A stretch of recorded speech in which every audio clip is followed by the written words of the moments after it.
Good morning, everyone. I'm Meagan Terry with Urban Harvest. I'm the Community Gardens Manager. Thanks for tuning in early with us. We'll be posting this video on our Facebook page that you can watch later. We'll also post a watch party on Facebook at 10:30 this morning.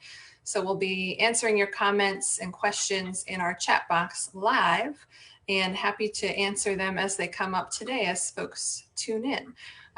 This morning, I'm here with Carol Burton, who is our Education Director at Urban Harvest. Hi, Carol. Hi, everybody. And Carol will be handling our video side of the interview and chiming in with your comments and questions. And then I'm here with Dr. Bob Randall. Good morning, Dr. Bob. Hi, good morning, Megan. Great to see you on video. I know that we're adjusting to our new life in this virtual world. Otherwise, we would have been in person in the garden. But we're going to be talking about gardening in a changing climate.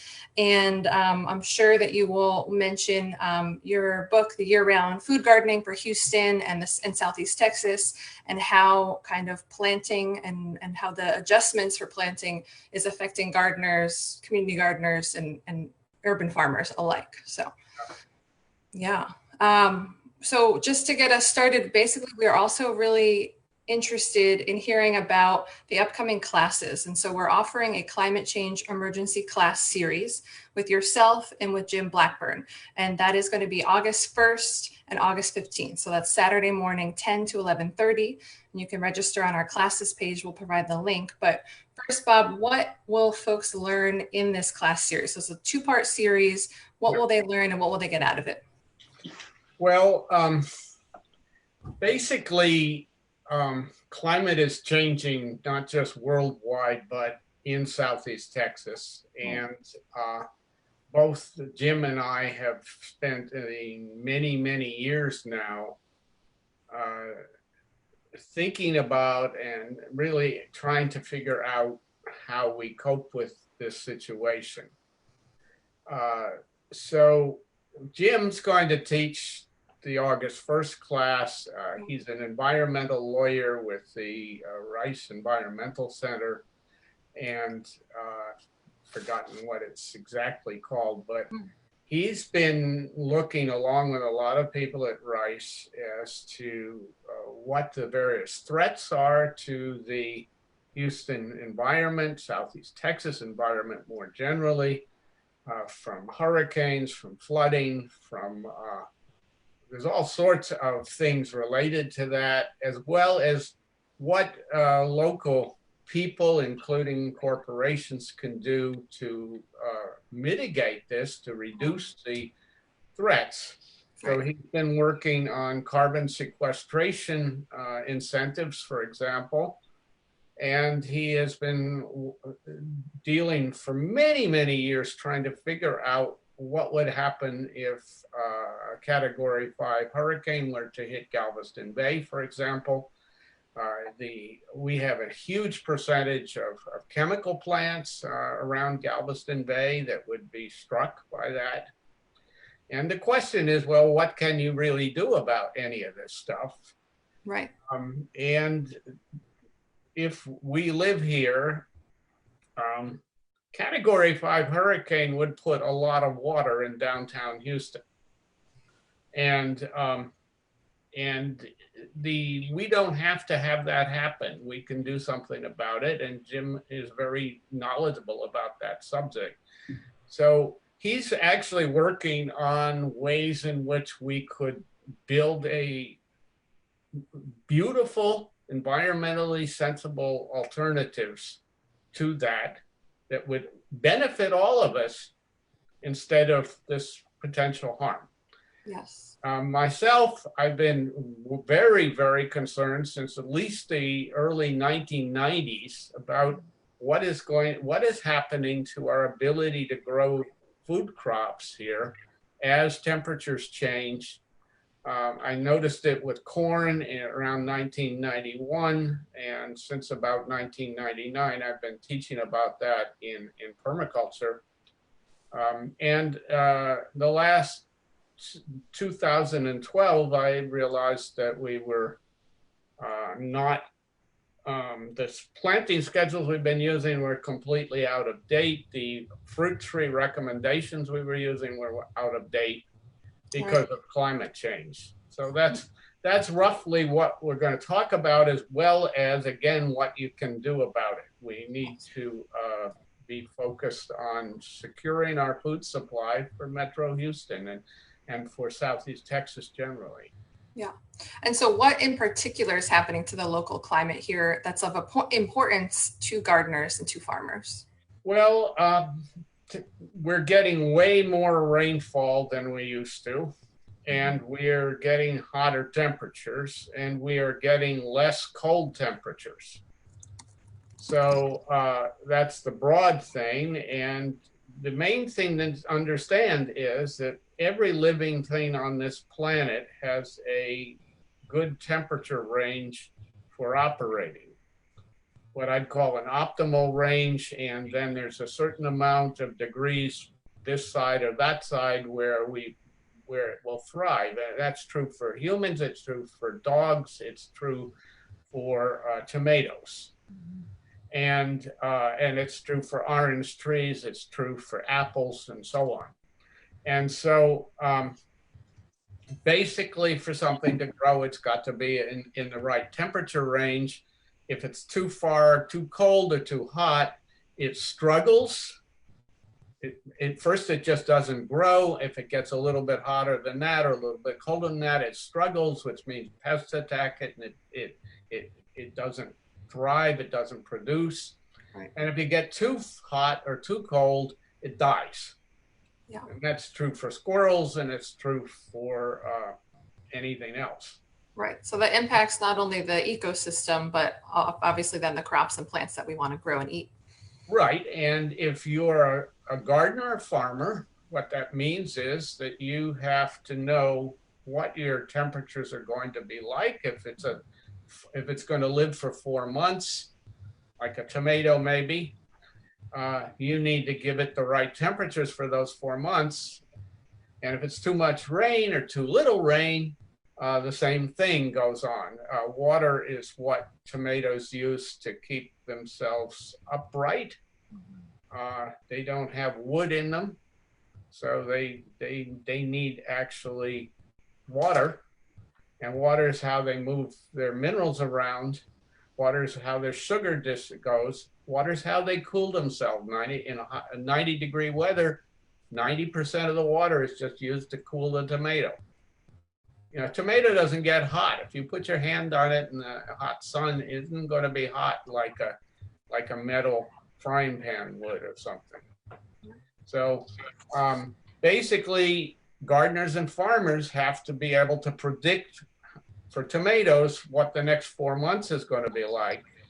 Right. And if you're going to grow an orange tree, what the next 30 years is like. Yeah. And so how does this impact planting dates, and have those been shifting for vegetables, or do you know what will likely happen for that? Yes, the answer is they've shifted quite a bit. I've been gardening in Houston for 40 years and generally growing food crops for about 50 years. And there's no comparison between, say, the 1980s and now.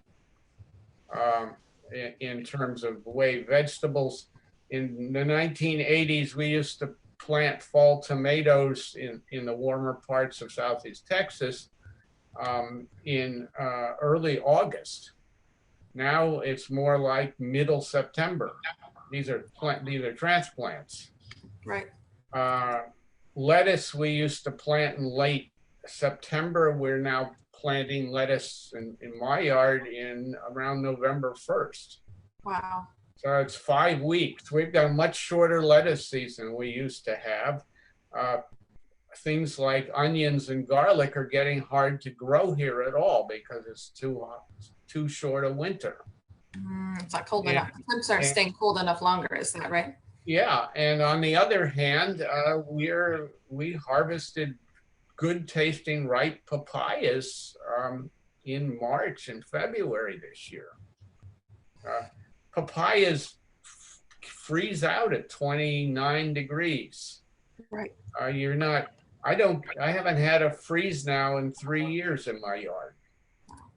Uh, the I've got 3-year-old chili peppers growing. So yeah, it keeps changing, and you have to adjust for that, and that's partly what my book is an effort to do. Right. And I so, actually have a copy of it. I thought, oh, great. except that this is a virtual background, so Yes, if you Yeah. move it closer to your face, I think we'll see it. Yeah. That's great.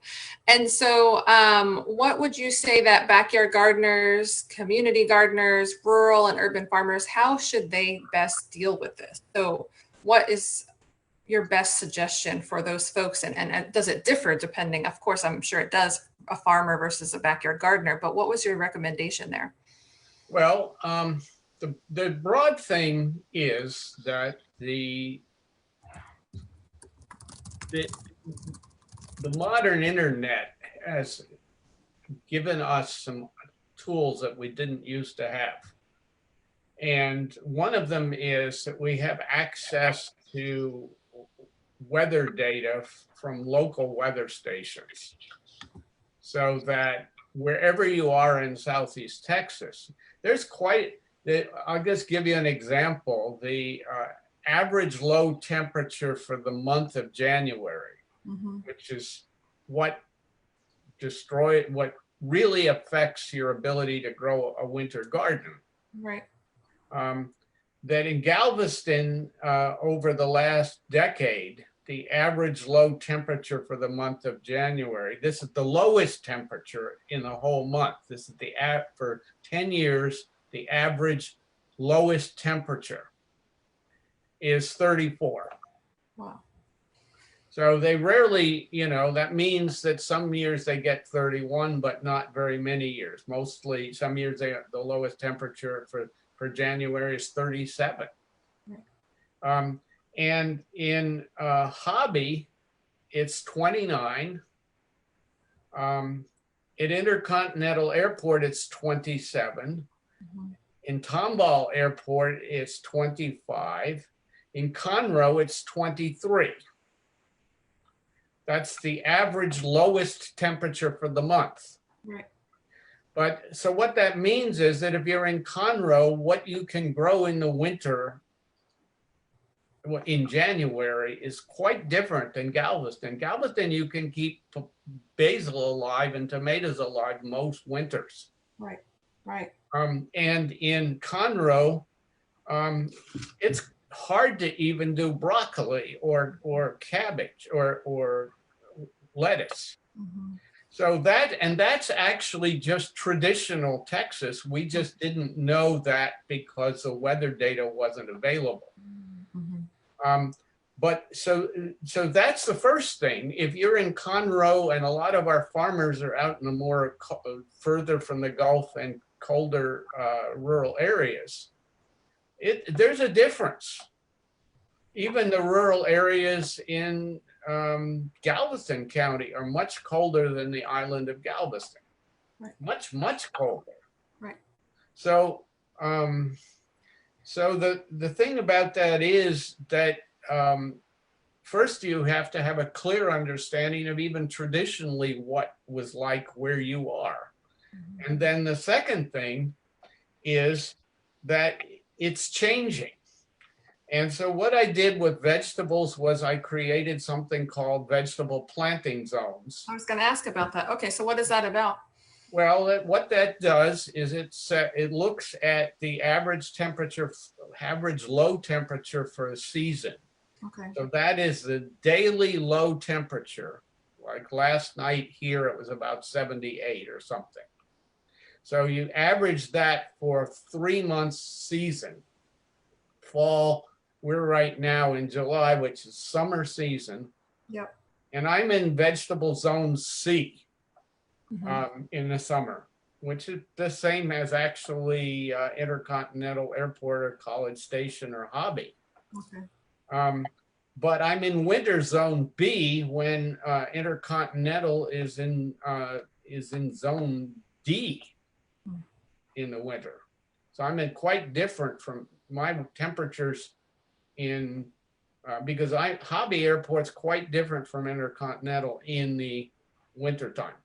Bob, where does someone who may not be familiar with these planting zones find that information of where they're located? That is in the book. And Urban Harvest has been printing a schedule, which is basically the same as for Hobby, for Hobby Airport. And so if you're in the southern part of Houston or central Houston, that's the one that fits. But, you know, if you're in Sugar Land, it's a little different. And if you're, that'll work for Pearland also. But once you start getting much north of North 610 Loop, it starts getting a bit colder, and it just depends on the season. So right now it's the same basically, but anyhow, so all I can say is that the book has a ability for you to figure it out wherever you are. Yes. And the same thing is true with fruit trees, is that people are used to this idea of viewing USDA zones and things like that. Right. They say, you know, Houston's supposed to be in 9A or something like this. That's completely out of date, that zoning stuff. And I could spend an hour telling you how crazy that system is. Right. But it was last revised. It's the averages from 1980 to 2010. Okay. So it's way out of date, first of all, and then secondly, it's based on the average low temperature for a calendar year, which makes no sense at all, since winters don't start on January 1st. Right. Very. Anyway, but it. Basically, if you do zones based on average low temperature for the winter, which makes some sense if you're growing a papaya or an orange or a banana or a pear, and there's other issues there too. But basically, you have to know how much chill, if it's a temperate plant that loses its leaves, or how low the temperature would get if it's a tropical or semi-tropical. Pineapples don't grow below 40 degrees, so you're not going to grow pineapples here outside unless you in a greenhouse, yes, but not. Correct. And I've heard, Bob, that some fruit trees used to be hard to grow here, now are much easier. Is that true? Yeah. Yes, I've got tropical guavas. Star fruit, which is only good if you do tree ripened star fruit. The supermarket stuff is awful. And the papayas, all of those things, bananas are fairly easy to do where I am now, which is near southeast corner of the 610 Loop. Right. Southwest corner, rather. Yes. So those are pretty easy to do.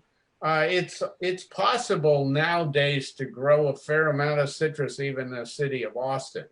And that used to be completely impossible 30 years ago, 40 years ago. Right. So it's definitely, for the most part, citrus has almost no trouble in much of the Houston area anymore. Okay. If the temperatures get below about 22, a lot of things get beat up. So, and we almost never getting that anymore. Okay. Yeah. And I wanted to see if Carol, do we have any questions from the audience, or should we continue? I do have a question from Patricia. Is it possible to grow tomatoes in the fall in Houston? Yes, there certainly is possible. And actually, I think on the Urban Harvest website under vegetable gardening advice, there is probably an article on fall tomatoes. But the brief answer is this: I recommend growing that if you are in fall zone C, You can do it if you're in D, it is difficult. The real question is, when do you get your first freeze typically? Is it November or December? And if it's December, is it late December or early December? The reason is that you just barely have enough time. So I recommend growing cherry tomatoes only in the fall. Basically, cherry tomatoes have a lot of flower. The question is, when do you get what? Yeah, so basically you get a lot of flowers, and the flowers need certain temperature range to pollinate. And that temperature range is basically 55 to 70 at night and 70 to 85 in the daytime. And so if it's hotter than that, anytime it's hotter than that or colder than that, the flowers probably won't pollinate. They'll fall off without any fruit. And so one of the things that cherry tomatoes have is a lot of blossoms up and down the stem. And so you're going to get a fair amount of fruit. Mm-hmm. And the other question is, do you have enough time before? So let's suppose the temperatures hit sometime between late September and all of October, maybe even to early November. Then you're going to need another 6 weeks to ripen the fruit. So broadly speaking, it would be way better if it didn't freeze before the middle of December. So you could definitely grow fall tomatoes almost anywhere in Southeast Texas in a plastic hoop house. Mm. There should be no trouble at all, because you're not going to get many freezes before middle of December. So you ought to be able to, if you can protect it from a light freeze, you should have no trouble at all. But that's the problem here, is that early freezes. Mm-hmm. So I don't recommend it. For Conroe, I wouldn't recommend it, or Huntsville or any of those kind of places. But in our area, you can get by with it. And that means planting seeds about the middle of July. And I could walk to the other end of the room right now and show you my transplants in a pot. Right, so you've started them already. Oh yes, they're already ready to be moved from a large pot into a little tiny individual pots. Okay, great. And also currently Buchanan's and at Wabash, they are posting photos on social media of their beautiful tomato transplants. Yeah, and I would recommend that if you're buying transplants, what you want to do is certainly get healthy ones. But at this point in the year, I would, in the season, I would get small plants. And then I'd move them to bigger pots, like ones maybe 5-6 inches across, something like that. Mm-hmm. So, great. Oh, we do have another question that has come in. Go ahead. It's Bob. Chloe Gentry says, have you noticed more severe flooding in Houston in the past 40 years? And how has this impacted your gardening practices? Yes, that is certainly true. I have, in the class, I'm going to actually talk a bit about this, but at Hobby, they've been collecting weather data since 1931, and they have the 10 wettest years ever, the 10 driest years. Same thing with Intercontinental Airport, which is the official Houston weather station. And for Intercontinental, since 1883, they've been collecting information for the Houston weather station, and so that's about 140 years. So you would expect the 10 wettest years at random to be every 14 years. 5 of the 10 wettest years ever have happened since 2001. It's significant. that's every, that's every 3.3 years, whereas historically it's been more like every 20 years, every 30 years, that kind of thing. Drought hasn't been more frequent or less frequent. It's about the same. About every 15 years we have a drought year. And the hobby is pretty much the same thing. 4 of their 10 wettest have been since the same time. Okay. The heat things that will do the same thing. Basically, all of hobby's 10 hottest years have happened since 2000. 30% of all the airports in Southeast Texas, 30% of the hottest years ever have been since 2010. So, so what do you do about it? You build raised beds, you dig rain gardens, dig soil down, take the dirt you pull out and raise up surrounding areas so you can grow your fruit trees on top of the berms, and water goes downhill into, be a water hazard if it was a golf course. But I plant all kinds of Louisiana iris and other lovely beneficial plants that toads. We have a Gulf Coast ribbon snake living in there right now. It's great. Right. And Bob, will you be talking in your class about other perennial and native crops, plants, trees that folks can plant? A little bit, mostly focused on how you adjust to the climate. Okay. Yeah. But what Jim will do is he will talk about, and both of us will be talking also about things you can do to not just help yourself, but help the entire community. Right. It's an amazing fact that plants not only sequester carbon, take it out of the air, which is partly what's causing this warming. The other thing they do is they don't reflect infrared heat the way other surfaces do. So if you have a composite roof to your house, or a sidewalk, or parking lot, or any of this stuff, it is putting up all this mid and far range infrared heat, which is what's being trapped by greenhouse gases. But trees don't do that. They put water in the air. And water turns into rain, and it comes back down again, and some of the heat that goes up when it condenses goes out into the space. Right. So basically it's a natural cooling mechanism.